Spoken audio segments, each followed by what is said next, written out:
SER Podcast.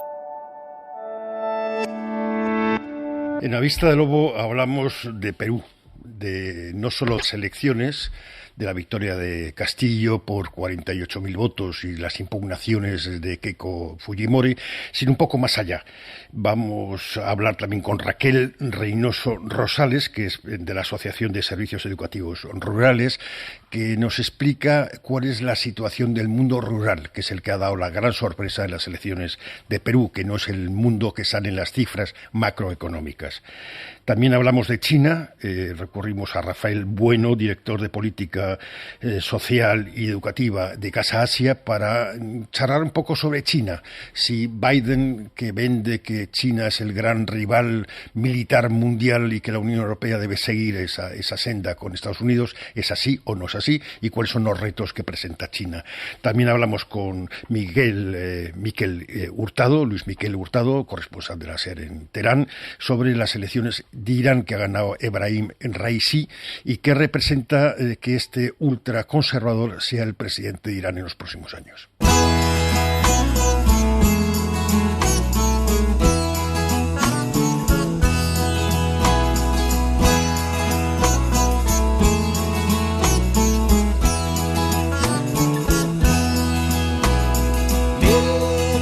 Ramón Lobo, buenos días. Muy buenos días, ¿qué tal? ¿Cómo estás? Muy bien, pero ya sabes que de fútbol entiendo poco, así que explícame en qué punto estamos.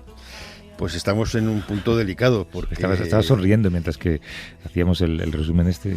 Hay 3 partidos en la previa, se clasifican los 2 mejores, creo que son 6 grupos, y los 4 mejores terceros, y nosotros vamos por ahora mal, porque no... Bueno, mejores igual, yo tengo un amigo americano que dice que esto del fútbol... El peor equipo puede, por casualidad, meter un gol y gana. Sí, no, de todas formas hay historias en la Eurocopa y en el Mundial de equipos que la primera fase no lo hacen bien y luego lo hacen mejor, pero las sensaciones que estamos dejando no son nada buenas. Ayer vi, por ejemplo, a Alemania, que ganó 4-2 a Portugal, parece una selección espléndida. Francia no ha terminado de arrancar, pero es una selección muy buena. Inglaterra está jugando muy bien, Italia está jugando muy bien, Bélgica tiene mucho potencial. Da la sensación que hay muchas más selecciones mejores que nosotros. Bueno, no voy a extrapolar esa frase que acabas de decir. Que, oye, muy interesante lo que hablábamos ayer por la tarde con lo que va a ocurrir en Broadway. Bruce Springsteen estuvo justo antes de la pandemia haciendo una larga sesión de conciertos, ¿te acuerdas? Y porque yo estuvo como 8 meses o por ahí, era uno de los tickets más buscados en Broadway, era muy caro también, ¿no? En un teatro de Broadway cantando canciones. Va a volver a hacerlo, lo va a hacer creo que a partir de la semana que viene, pero va a exigir un certificado de vacunación. ¿Cuál es la polémica que nos afecta, digamos? Es que solamente está permitida la entrada a los Pfizer, a los Moderna y a los Janssen. A las 3 empresas americanas. Los AstraZeneca no pueden ver a Bruce Springsteen. No, porque según la FDA, que es la Agencia de Drogas y Alimentación, no contempla a AstraZeneca como una vacuna eficaz o permitida. En cambio hay otras organizaciones de Estados Unidos que sí, la Unión Europea sí, evidentemente, y resulta que no puedes entrar en el concierto de Bruce Springsteen si estás vacunado 2 veces con la AstraZeneca. A mí lo que me preocupa es que cuando se empieza a levantar ahora la prohibición de ir a Estados Unidos, que es complicadísimo, como bien sabes, solo puedes ir tú y 2 o 3 más, el presidente del gobierno, cuando levanten esa prohibición, igual siguen esta línea, es decir, que la gente de AstraZeneca tengamos que llevar PCR y no sé cuántas cosas. Con lo cual, es lo que te digo, territorio europeo, y ya volveré a Estados Unidos en otro momento. Cuando se te acepte. No, pero es muy interesante pensar, yo no había contado con esto. Si lo contemplas en términos geopolíticos, un vacunado con Sputnik a lo mejor no se le permite entrar en ningún sitio. O sea, vamos a establecer, digamos, una especie de racismo vacunal. No sé. Es absurdo, sobre todo cuando AstraZeneca es una vacuna que ha pasado todos los filtros. Creo que la CDC, esta americana, la reconoce. La tuya, ¿qué vas a decir tú? Sí, ¿qué voy a decir yo? Claro, yo tengo una nada más. O sea, que todavía tengo que esperar a la segunda. Pero que bueno, no sé, me parece absurdo, sobre todo que estén beneficiando 3 empresas americanas, de las cuales una, Pfizer, es con BioNTech, que es una empresa alemana. No lo sé. Sí, puede haber ahora un nacionalismo vacuciano, como se diga. Vacunal. Sí, a ti te ha salido la primera. Pero bueno, ya veremos. A mí me parece absurdo. Y Bruce Springsteen, pues nada, lo escucharemos por YouTube. O por lo que sea, venga, empezamos. Vamos. Words are flowing out like endless rain into a paper cup. They slither while they pass, they slip away across the universe. Pools of sorrow, waves of joy are drifting through my open mind, possessing and caressing me. Jai Guru Deva.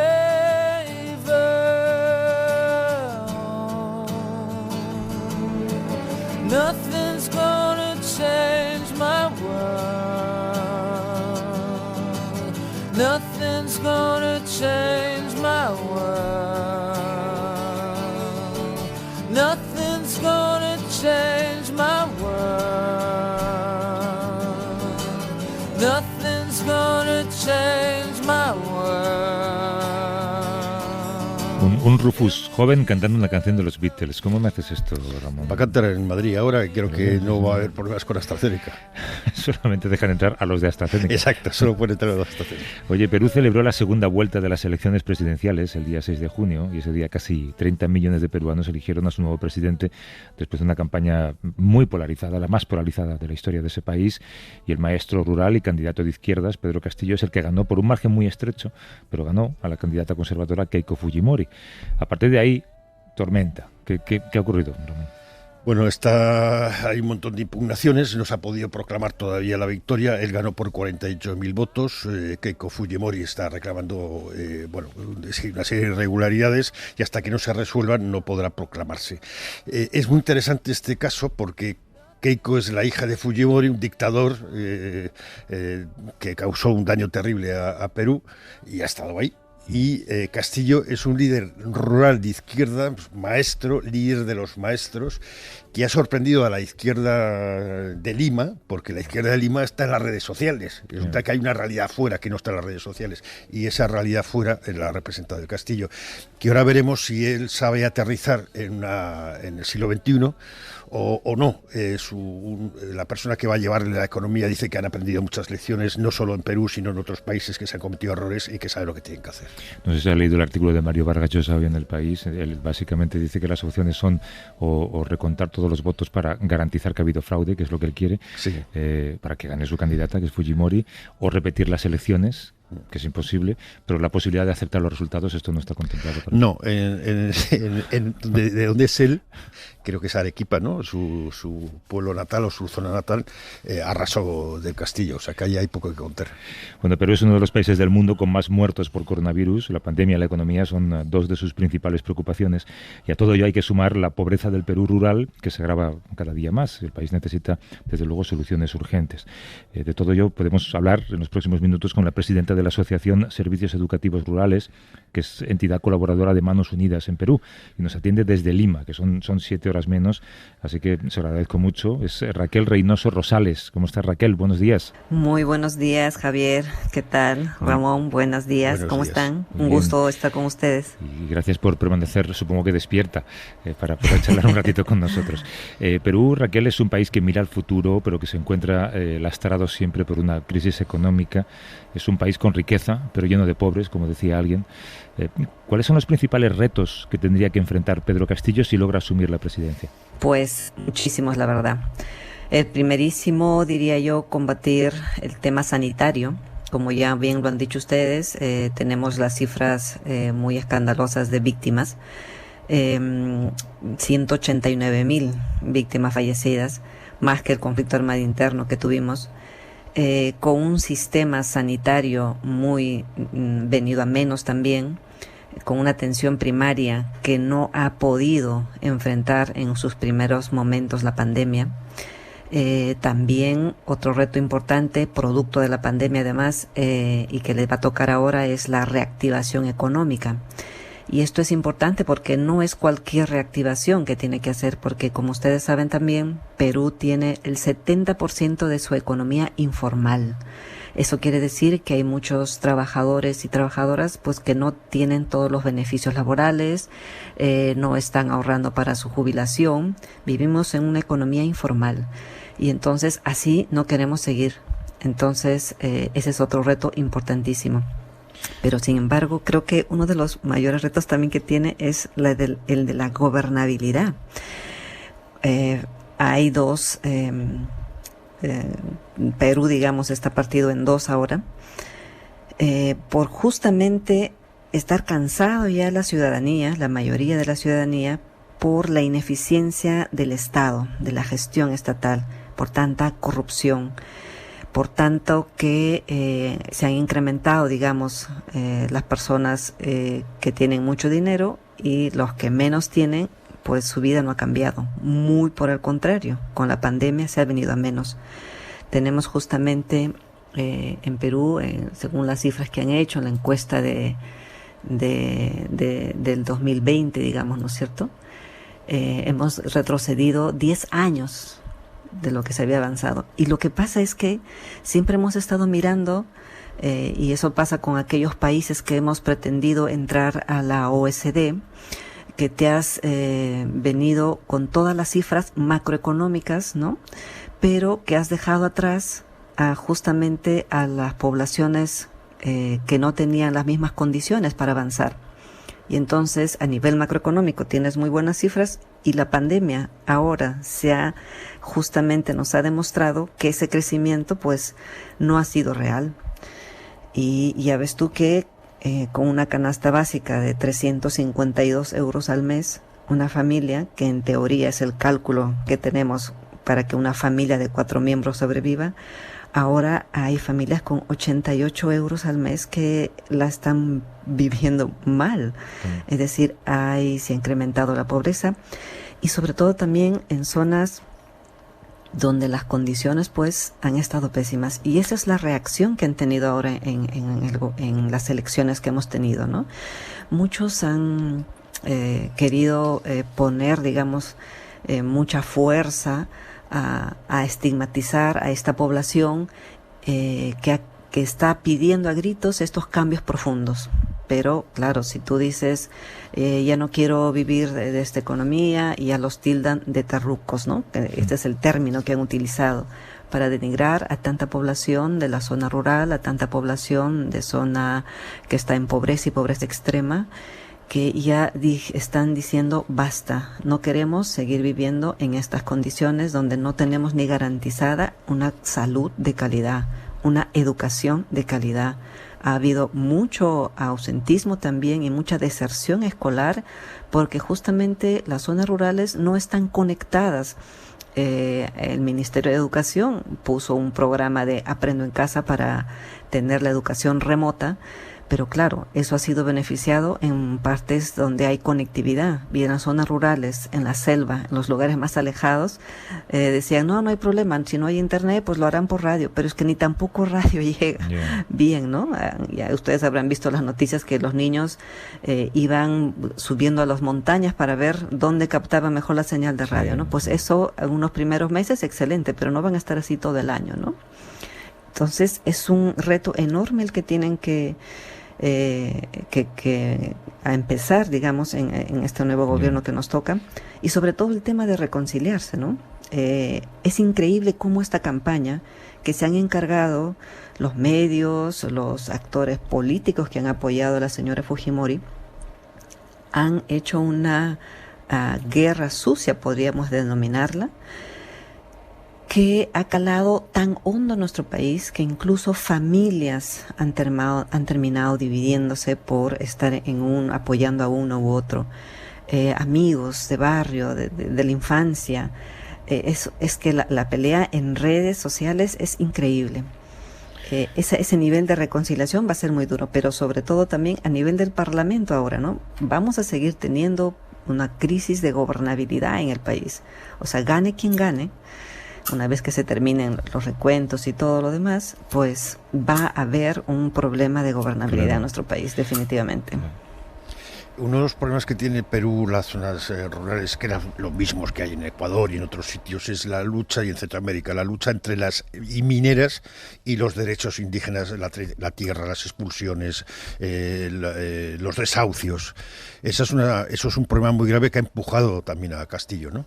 Por supuesto, y fíjate que en Cajamarca, que es de donde es él, ¿no? De Chota, y no solo en Cajamarca, sino casi todo el sur, que es una zona minera muy fuerte también, le han dicho no a la señora Fujimori, porque no están de acuerdo con la minería, porque tenemos nosotros una norma que para que se otorguen concesiones mineras no se necesita consultar a la población. Simplemente es un trámite administrativo. Las poblaciones se enteran que su territorio está concesionado cuando empiezan los proyectos de exploración o de explotación, ¿no? Y entonces, claro, empieza un proceso de tira y jale de negociación donde las poblaciones tienen las de perder porque no están en las mismas condiciones para negociar. Y eso es que ha sido pues contundente lo que han ganado, digamos, Pedro Castillo en estas zonas mineras. Tú dirías, pero no es que Pedro Castillo esté en contra de la minería. Y creo que nadie lo estaría en sano juicio, en el entendido de que si tienes un recurso, pues que lo puedas aprovechar, explotar bien, ¿no es cierto? Pero que lo hagan en condiciones donde se respete y no se vulneren los derechos de las poblaciones indígenas, que es lo que no ha pasado, ¿no? Hay muchos proyectos mineros que han cerrado y han dejado un tremendo problema de contaminación que no está resuelto hasta ahora, ¿no? Aparentemente hace su cierre de minas, su plan perfecto, y a los meses empieza el drenaje, ¿por qué lo han hecho mal? Porque no les interesa lo que dejan atrás, todo la geografía queda destruida, ¿no? Entonces la población indígena lo que está defendiendo no solamente es su territorio donde vive, sino es su cultura, su cosmovisión, todo lo que representa para ellos, que es totalmente distinto, ¿no? Para ellos tiene otro valor más simbólico, ¿no? Y eso es lo que no entienden, creo, estas empresas, digamos, que tratan de imponer, digamos, su manera su visión, digamos, de desarrollo, que va en contra, pues, de la visión de desarrollo que tienen muchas de las poblaciones indígenas, ¿no? Yo creo que sí es posible trabajar una minería más amigable, pero claro, con el medio ambiente, pero eso implica pues mayor inversión, mayor investigación y principalmente un mayor negociación y diálogo con las poblaciones. Tenemos nosotros aquí una ley que fue aprobada, implementándose el convenio 169 de la OIT, que es de la consulta previa, ¿no? Se supone que toda norma o todo proyecto que puede vulnerar los derechos colectivos de las poblaciones indígenas tienen que ser consultadas. Pero curiosamente, las concesiones mineras que se otorgan con simple trámite administrativo no es consultada a las poblaciones que después van a ser afectadas. Esas cosas es la que tiene que cambiar, ¿no? Entonces, con razón, muchas de las poblaciones indígenas que ven contaminados sus ríos con las tuberías de petróleo que las empresas no se encargan de darle mantenimiento, es increíble, porque ¿qué harías tú si un día llegas a tu casa y encuentras inundado de petróleo? Yeah. ¿No? Es el hábitat para las poblaciones indígenas, que de ahí los ríos pescan, ¿no? Comen de los árboles, entonces tú les estás contaminando su mundo. Eso es, creo que lo que no entienden, ¿no? Y además que se haga encima sin hablar con ellos, como dices tú, ¿no? Además, Raquel, Perú es uno de los países, yo creo, más peligrosos para el activismo ambiental. Me pregunto qué papel están teniendo las mujeres en esa batalla. Mira, las mujeres tienen una conexión muy importante con la madre naturaleza. Ahorita están luchando, por ejemplo, la Organización Nacional de Mujeres Indígenas, Andinas y Amazónicas del Perú está luchando para que se apruebe una ley de la madre naturaleza para que se la respete justamente. Pero además en sus localidades ellas son estigmatizadas también, son acosadas, son víctimas también de lo que le estamos llamando la criminalización de la protesta social. Rápidamente ellas son acusadas de asociación ilícita para delinquir, de que tienen un financiamiento ilegal, de que hacen obstrucción de vías, porque claro, ellas reclaman las poblaciones al Estado, ¿no es cierto?, a través de cartas, escritos, oigan, no nos han consultado, no queremos esto, y no les hacen caso. Entonces la única manera que han encontrado para que se les escuche es bloquear las vías, ¿no es cierto? Y recién ahí el Estado dice, oh caramba, acá había un conflicto, pero si ya hace tiempo que les están diciendo, pero no les escuchan, ¿no? El rol que juegan las mujeres es importantísimo porque son las defensoras, ¿no? Lamentablemente, juntos con sus parejas, que a veces tienen las de perder porque han ya matado muchos de los líderes indígenas por defender sus territorios. Y ellas, claro, están amenazadas, ¿no? Y ya hay, digamos, mujeres como que han recibido hasta premios como Máxima Acuña, ¿no es cierto? Uh-huh. Por defender las lagunas, que es muy importante para ellas frente a una empresa tremenda como es Yanacocha, ¿no? Entonces, las mujeres definitivamente juegan un rol importante porque defienden su territorio, porque saben con ellos se juegan la vida del futuro, digamos, de su familia, su cultura, sus tradiciones, todo lo que para ellos significa el territorio, ¿no? El territorio no solo es tierra, no solo es recursos que encuentras, sino es su vida, ¿no? Es como si a ustedes les quitaran su casa, ¿no? O sea, en esas condiciones hay que entenderlo, ¿no? Raquel Reynoso Rosales, que es presidenta de la Asociación Servicios Educativos Rurales, una entidad que colabora con Manos Unidas en Perú. Nos ha atendido desde Lima y allí son 7 horas menos que en la España peninsular, así que Raquel, te agradezco muchísimo esta conversación. Siento como que hemos hecho un máster sobre Perú y nos has dado una lección magnífica. Mil gracias. No, qué va. Gracias a ustedes más bien. Nada, muchas gracias. Y mucha suerte en el futuro. Chao. Hasta luego. Gracias. Adiós.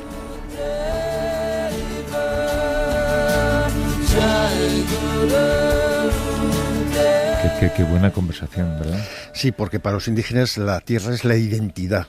Son sus antepasados. Es la casa, te quitan es la conexión con toda su familia, con sus ancestros. Me ha gustado también la expresión que se usa en Perú para la economía, la economía informal. O sea, cuando venga el fontanero ahora le puedes decir, ¿te pago en formal o en informal, no? Sí, no, es un país que, le explico muy bien, que es unos países milagro, con unos datos macroeconómicos muy buenos, pero la microeconomía no llega a la gente.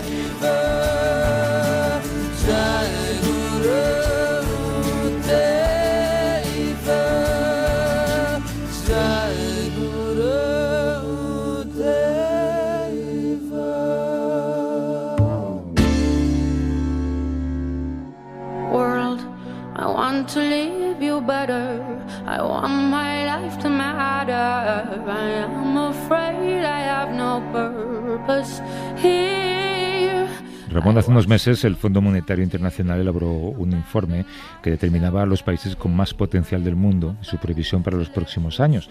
A la cabeza del ranking, cabe imaginarlo, Estados Unidos, seguido de China. Las tensiones habituales entre ambos países se han desplazado ahora al sector de la tecnología. Lo que está claro es que China no se va a dejar doblegar.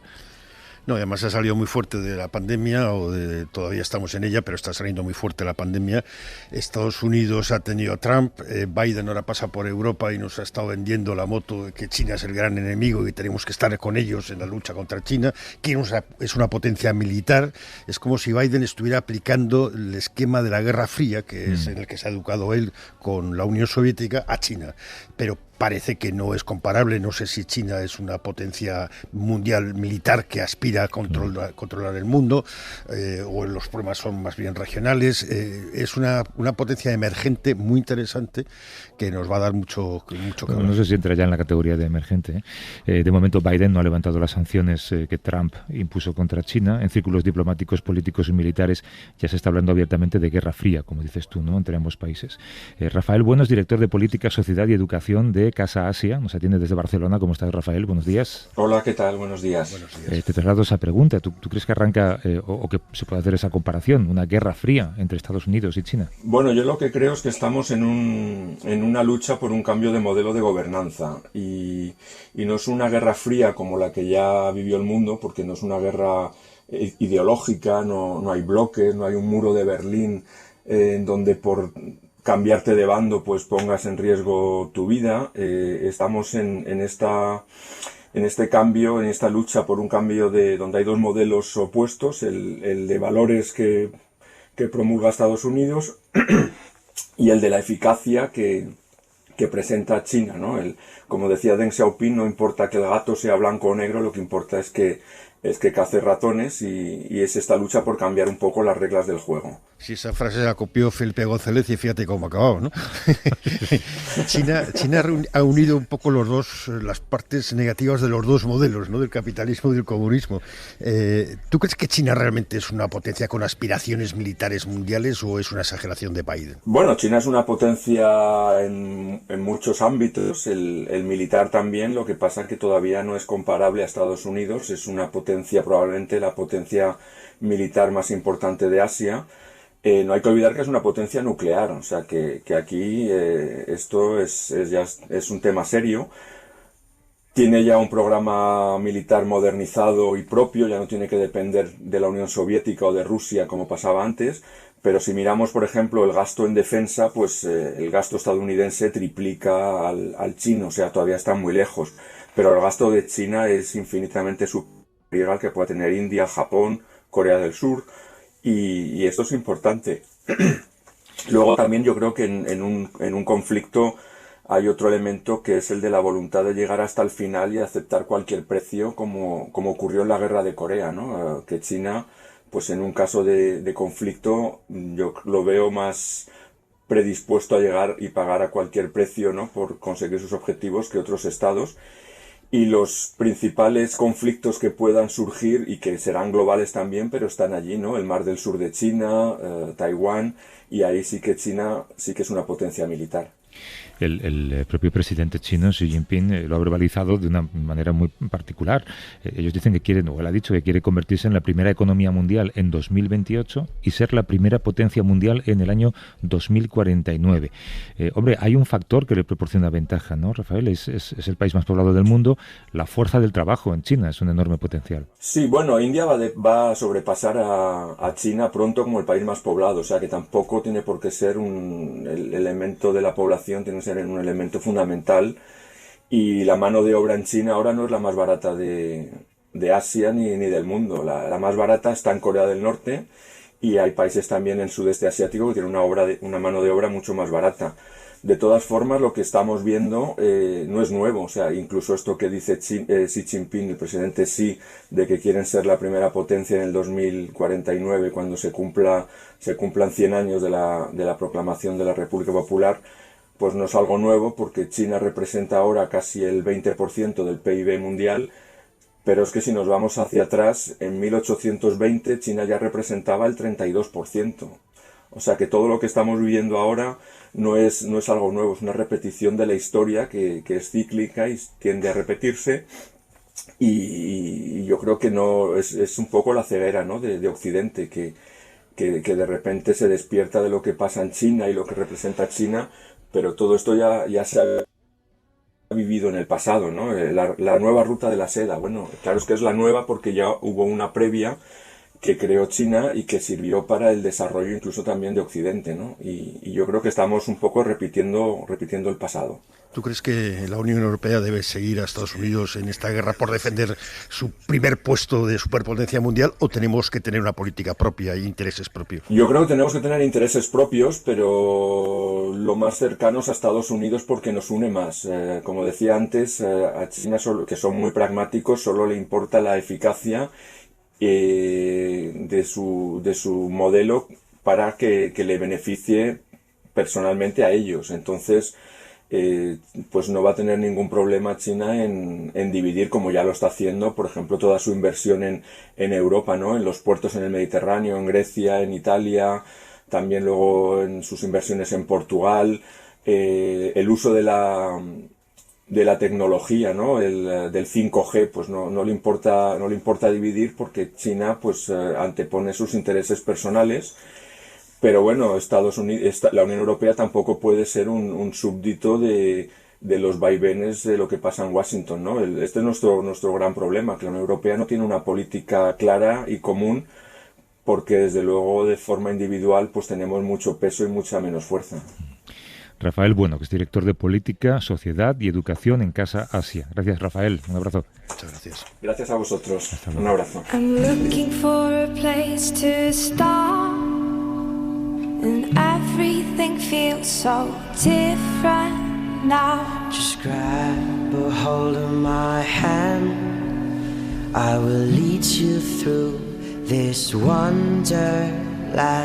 Water up to my knees, with sharks are swimming in the sea. Just follow my yellow light and ignore all those big warning signs. Hablábamos antes de los recuentos y las acusaciones de fraude en Perú, donde no va a haber recuentos, bueno, ni siquiera a lo mejor se puede llamar elecciones, es en Irán, ¿no? Como si de un guión perfectamente escrito se tratara. El ultraconservador Ebrahim Raisi ha ganado las elecciones presidenciales del viernes. A pesar del descontento de la población, Ramón, y de la alta abstención, Raisi ha ganado por una mayoría amplísima, un 62% de los votos. Es curioso esto, ¿no? ¿Cuántos votos? Sí, es unas elecciones curiosas porque el Consejo de la Revolución solo decidió que se presentaran los muy conservadores, rechazó a los demás, con lo cual... Así mola mucho hacer elecciones, sí, ¿verdad? Sí, aquí el moderado era uno muy conservador y este es todavía más conservador.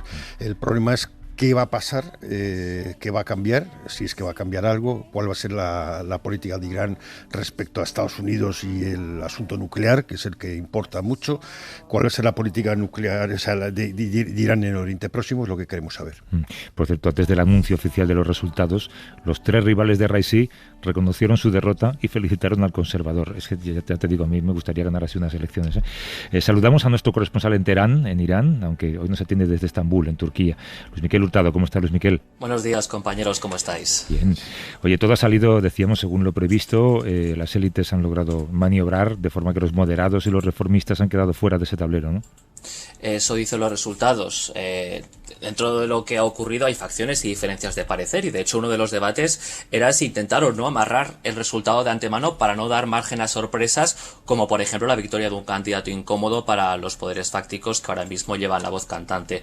La experiencia de los últimos años nos dice que las altas participaciones siempre se han correlacionado con victorias reformistas o pragmáticas que desembocan en un gobierno con muchas disfunciones internas, porque hay, digamos, choques dentro de los diferentes ramas del Estado. Esta vez, por lo que parece, ha ocurrido al revés. Como comentaba Ramón, el Consejo de Guardianes incluso filtró a figuras que en principio eran de línea dura, como Ali Larijani, pero que se habían basculado hacia el centro. Solo habían dejado competir a un reformista y a un moderado, pero eran gente sin credenciales, y esto ha tenido el precio de las urnas que hemos visto.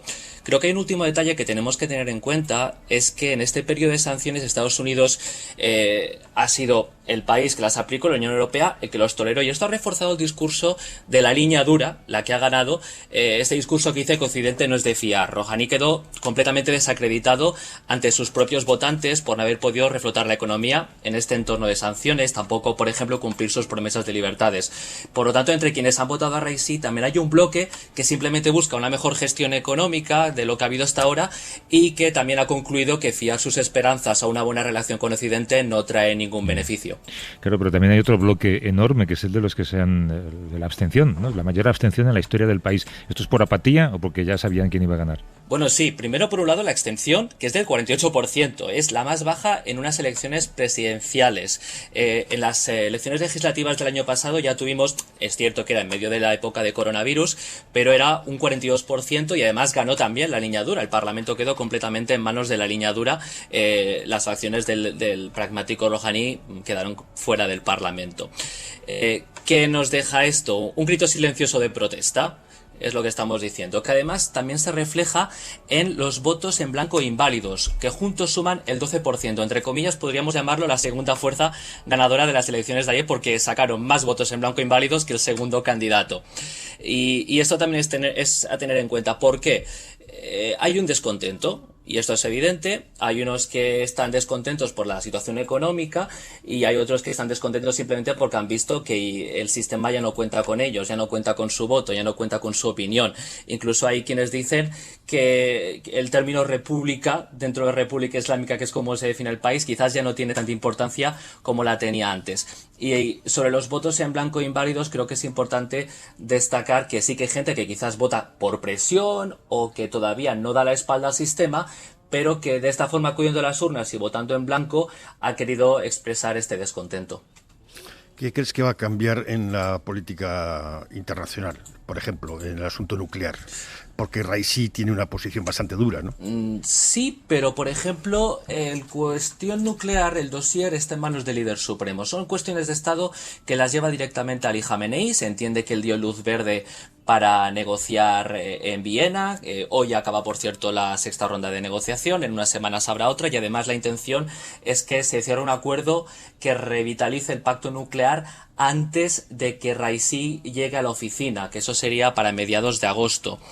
Se entiende que este pacto permitirá que Irán dé marcha atrás en sus medidas nucleares que aplicó en respuesta a las sanciones y Estados Unidos levante todas estas sanciones. Esto no va a cambiar porque es una cuestión que lleva el líder supremo, pero donde sí podríamos notar con más ahínco lo que comentaba antes, ¿no? Este pozo de desconfianza que ha dejado la era Trump es en el pivotaje hacia China y Rusia, que este es un dossier que sí que la línea dura es más partidaria, ¿no?, de este pivotaje. Irán no se va a fiar durante mucho tiempo de los occidentales por cómo actuaron durante este periodo de sanciones, y esto va a dificultar mucho, si no imposibilitar, cuestiones que Washington plantea como punto de partida a partir de este primer acuerdo, que sería, por ejemplo, la cuestión de dialogar sobre el programa de misiles o sobre la influencia regional en Irán. Esto va a ser mucho más complicado de llevar a la mesa. Pero insisto en que estos son asuntos en los cuales el Ejecutivo tiene muy poco peso. Rouhani también quería, por ejemplo, dar muchos pasos adelante en ciertas negociaciones, o al menos dio a entender que ellos tenían otro estilo de gobierno, pero al final se topaban con dos limitaciones. Primero, el Parlamento, que, repito, el año pasado pasó a manos de la línea dura, y también los poderes fácticos que están al alza, como la Guardia Revolucionaria, el líder supremo, que es el que tiene que autorizar cualquier negociación de asuntos de Estado. Por lo tanto, el Ejecutivo siempre va a quedar muy constreñido dentro de otros poderes. Luis Miquel Hurtado, que es corresponsal de la SER en Teherán, nos ha atendido hoy desde Estambul. Luis Miquel, cuídate y gracias. Muchas gracias. A vosotros, muchas gracias. Un abrazo. Well, I've been up from Mississippi to the Manitoba line. Es verdad lo que decías, gato blanco, gato negro. Sí, eso vino Felipe González muy contento de lo que había aprendido en China de cuando Felipe González tenía referentes comunistas. Sí. Que no ha llovido. Sí, ha llovido mucho, sí. Ideológicamente, sí. Sí, sobre todo. Cuídate, Ramón. Venga. I've been up from Mississippi to the Manitoba line. Suscríbete a Vista de Lobo. Todos los episodios y contenidos adicionales en la app de Cadena SER y en nuestros canales de Apple Podcast, Spotify, iVoox, Google Podcast y YouTube. Escúchanos en directo en la SER los domingos a las 8 de la mañana. Cadena SER. La radio.